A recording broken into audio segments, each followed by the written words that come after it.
Good day, everyone. I'm Samantha Tacbad, the representative of Group Number 1, and allow me to introduce the topic that our group will be discussing. Please sit back and relax as we dive into the topic entitled Locating the Global South, written by Lisandro e Claudio. This is Group 1, and the topics and flow of the discussion will be discussed by the members listed below. The first topic is Introduction.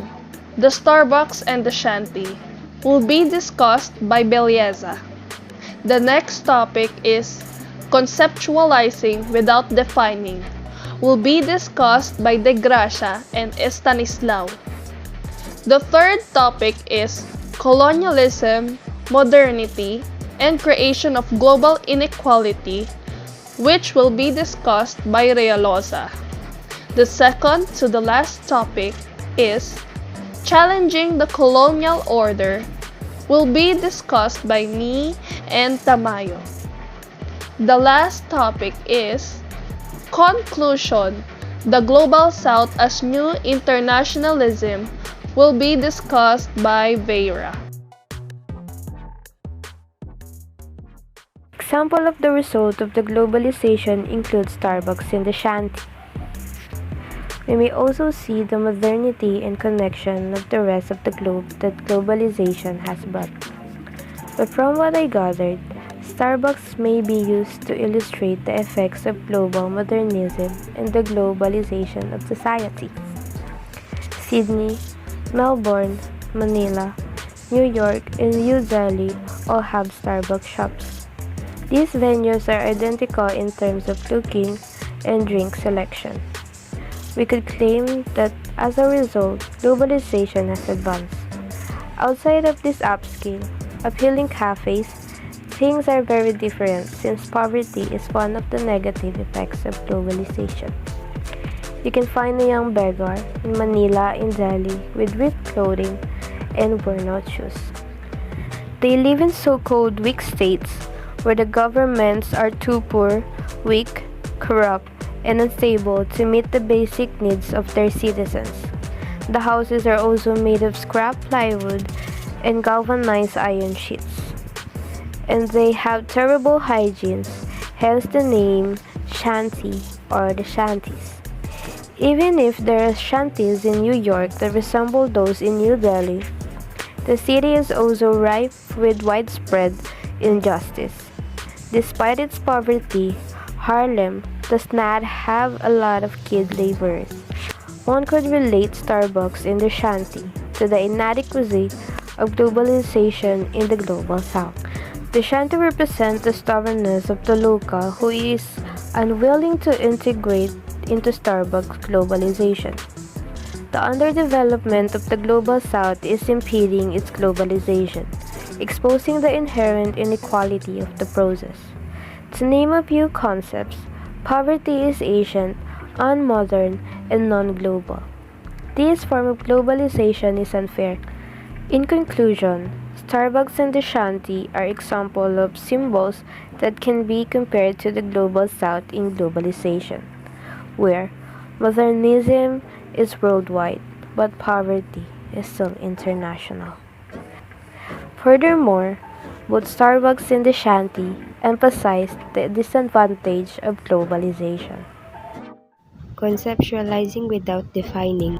Conceiving of the Global South is a primary important to those engaged in the social and political action against drawing lines between the Global South and the Global North. The developed and developing first, the first and the third world has a powerful political function. It allows critics and activists to make distinction between the beneficiaries of an uneven system of global power. Previously, critics of Cold War era power politics deployed.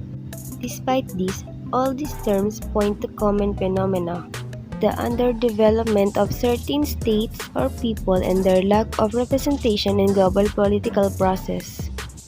If only for this, the term Global South and the similar categories are relevant to the study of globalization.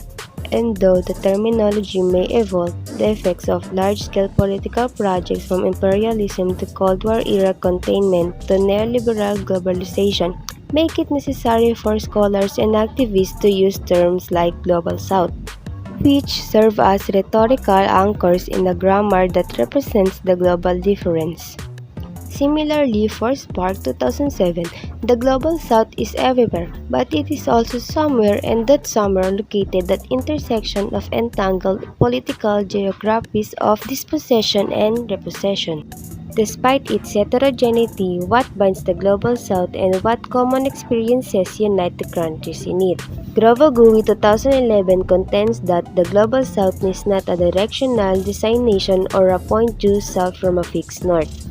It is a symbolic designation meant to capture the semblance of cohesion that merged when former colonial entities engaged in political projects of decolonization and moved towards the realization of the post-colonial international order. What is necessary to add to Gruvagui is that the former colonial entities are almost all categorizable as stated.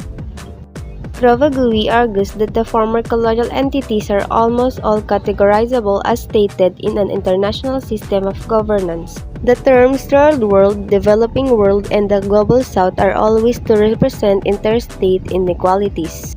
Admittedly, the focus of state and interstate dynamics creates a methodological narrowing which ignores the riches of non-state politics.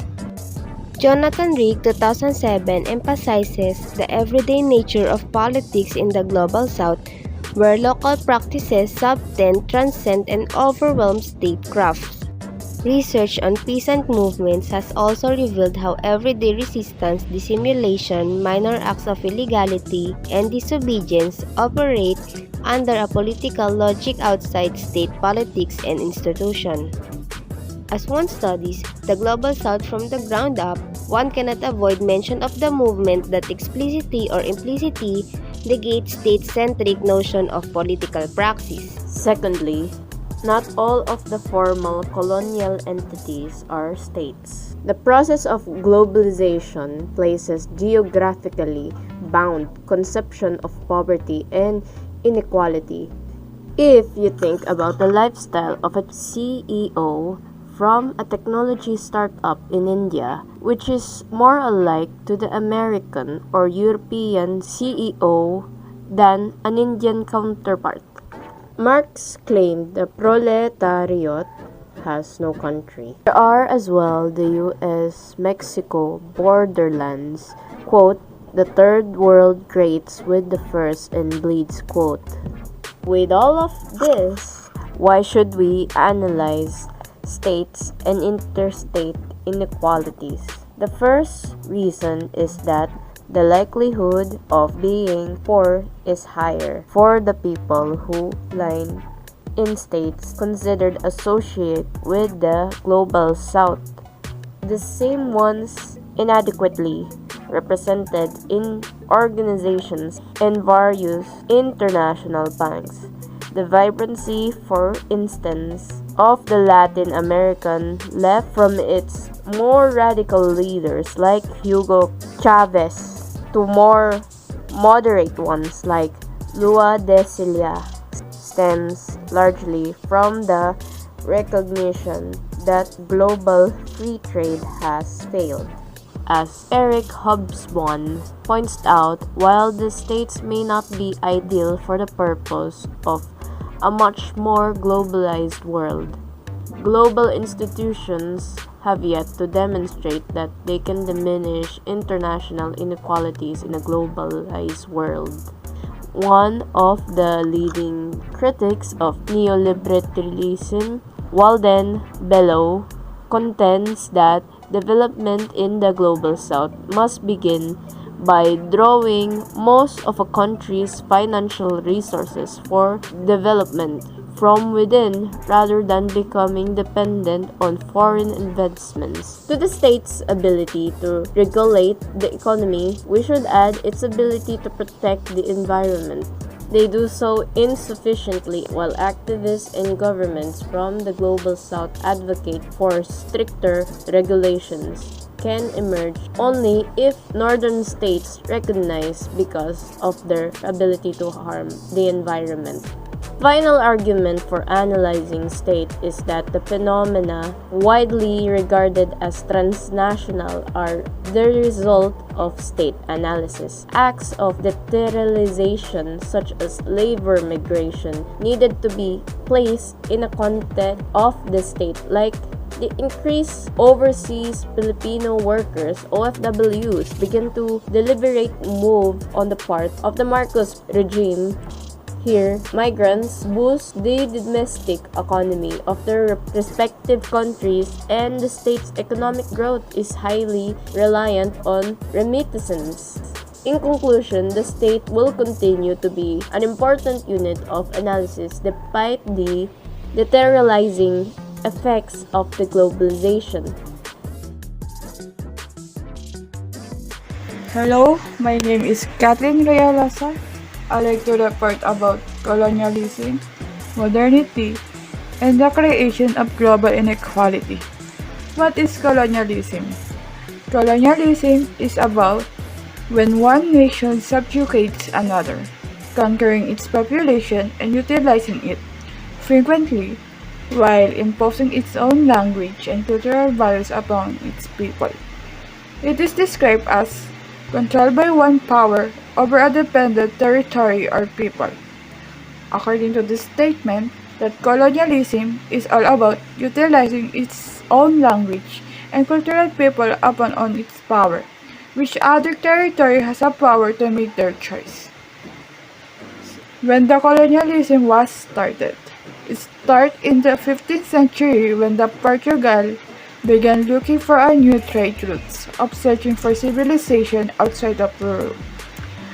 I will discuss those history upon the colonialism. First is the philosopher named George Wilhelm Friedrich Hegel, who started the colonialism who bring freedom in the civilizing mission of colonialism is to bring freedom to peoples who argues that this means bringing them freedom that they cannot access if they remain under the control of the European colonial subjects. Hegel was the one who brings freedom to the people who's not in the colonial subjection, so that he argues about that bringing the freedom is under control, which in his country in Europe. The second one is Immanuel Kant, who Hegel's similar thinkers informed that the legal and military policy towards in non-European, the French civilizations which held the colonization was a necessary tool for spreading civilization in both vast parts of Africa and Southeast Asia in the late 19th and early 20th century. According to Immanuel Kant, that's civilization which the colonization was started. Next, the process of the two countries, which Philippines and American colonization since 1898, which the war was started to be held to U.S. President William McKinley, who declared policy of benevolent assimilation for the Philippines. So, U.S. President William McKinley was declared the war to the Philippines, which in the history itself that the American colonization here in the Philippines was starting when America started the policy about benevolent assimilation before 1898. Samuel Huntington, 1996. Much debated theory of war politics, which claimed that a clash of civilization is the main source of conflict in the post-Cold War world. Rehashes many of colonial stereotypes associated with so-called backward civilization. Next, according to Samuel Huntington, the theory about the world politics claim in the civilization as the main source of conflict in the post-Cold War, so he called the backward civilization. So, the end of the colonization named to Francis Fukuyama, which the theory about the end of the history in Western capitalism and liberalism. In 2005, Manfred Stiger contends that globalization manifested. It also started developing some technology and process of development with the colonial discourse. That's all for my report, and thank you for listening. Greetings! I will be discussing challenging the colonial order, and here are the following key points in my discussion. 1. Resistance to colonialism. 2. Expansion of leftist ideology. 3. Global effort to eradicate colonialism. And 4. Familiarity to colonialism. Now, let's move on to the first key point of the discussion. 1. Resistance to colonialism. As the world got tired of colonialism, many different groups of people from different countries started varying types of revolution against their colonizers. From fighting for freedom to changing the form of government that they are in, multiple ways have been done to mainly get rid of these colonialists. One of the people who resisted colonialism is Benedict Anderson. He showed resistance against Spanish colonialism in Latin America. 2. Expansion of leftist ideology. After the USSR was founded, they wanted to expand their ideology, wanting to drag in more countries to their aid. As this was happening, a new form of colonialism was being formed through the same shared ideology without anyone realizing. 3. Global effort to eradicate colonialism. After the Second World War, colonialism started to break down as countries like the United Kingdom freed their former colonies in order to appeal to the masses of the world as they fought for freedom and peace.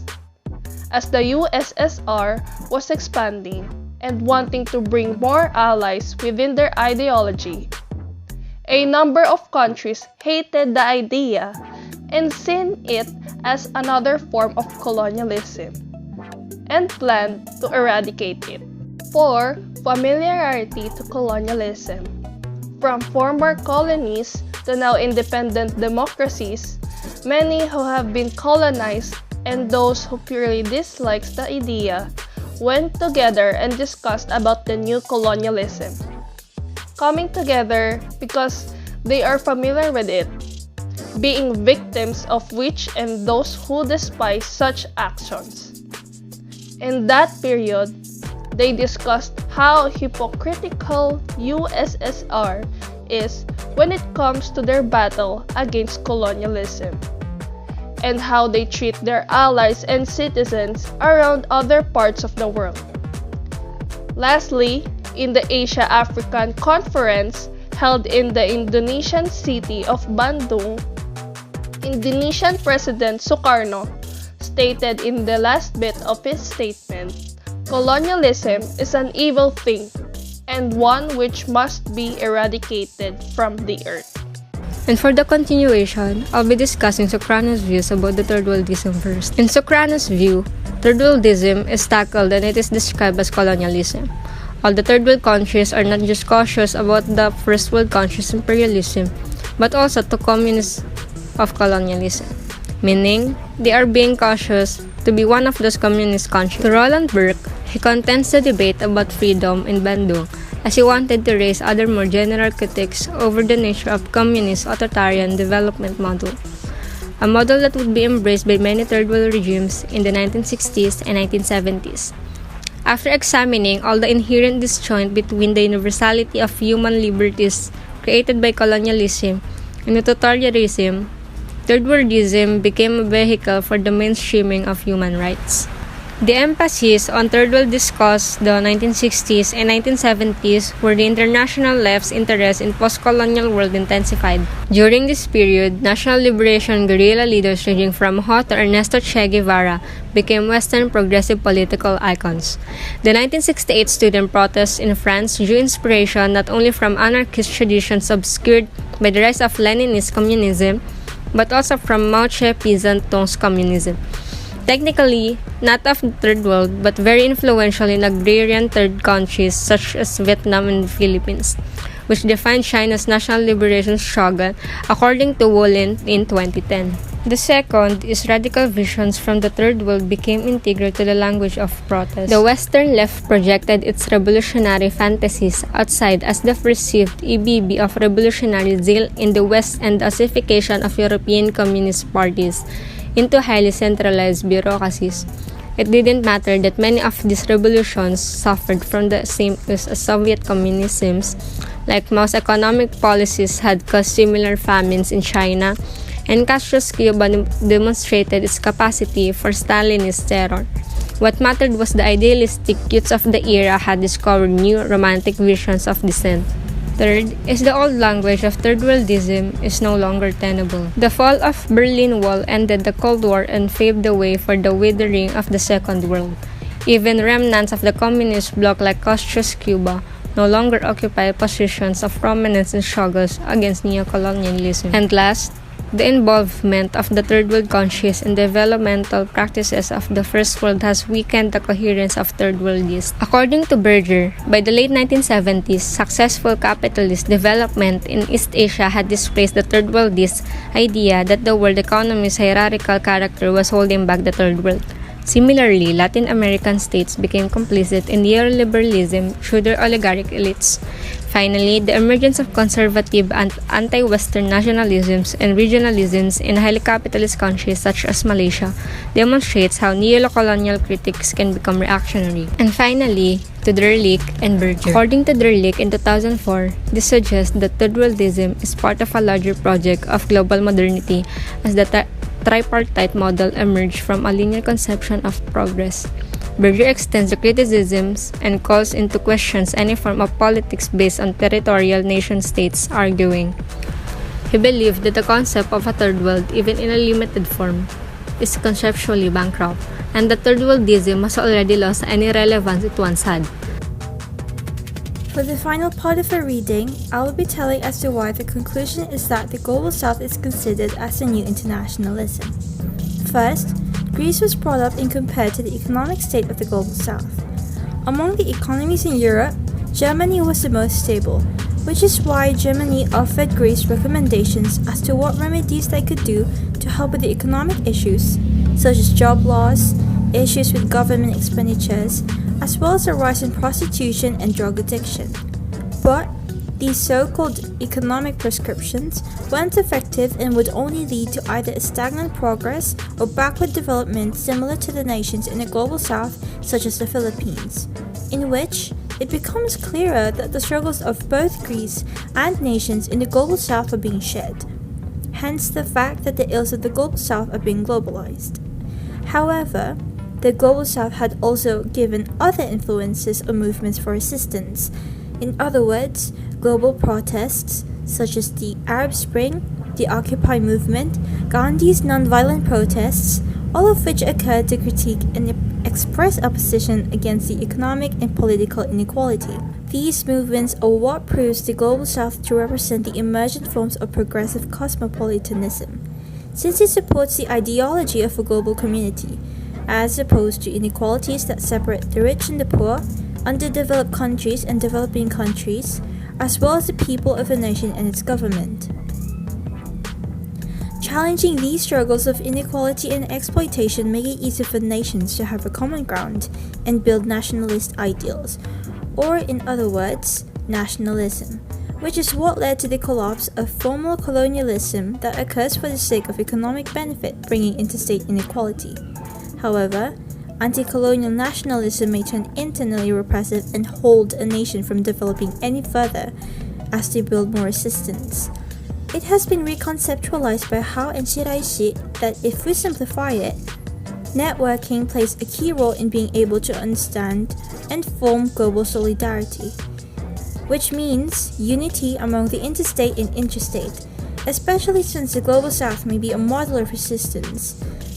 But it has always been a network since it continues to address concerns of poorer countries as shown in global movements that have happened opposing against inequality in general. Berger's critique pointed out how territorial politics doesn't help in contributing towards economic sustainability and justice. That is, assuming the global south is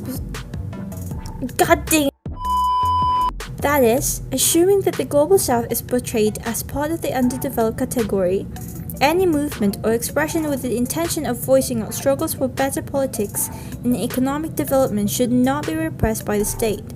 This way, the global south can be reconstructed and pave way into global solidarity, or in other words, internationalism. The global south is not a premise for the struggles of global justice, but rather, its history of global processes has influenced giving birth to one of the most morally potent ideas, which is universal human equality. Again, here are the members of Group 1 and their respective assigned topics. Samantha Tacbad for challenging the colonial order, Belleza for introduction, the Starbucks and the shanty, Trisha de Gracia for conceptualizing without defining, Tyrene Estanislao for conceptualizing without defining, Kathleen Realoza for colonialism, modernity, and the creation of global inequality, Jenica Tamayo for challenging the colonial order, last but not the least, Roiel Veyra for conclusion, the global south as new internationalism. Thank you all for being here today and taking the time to patiently listen to what we had to say for our presentation. I wish you all a blessed day.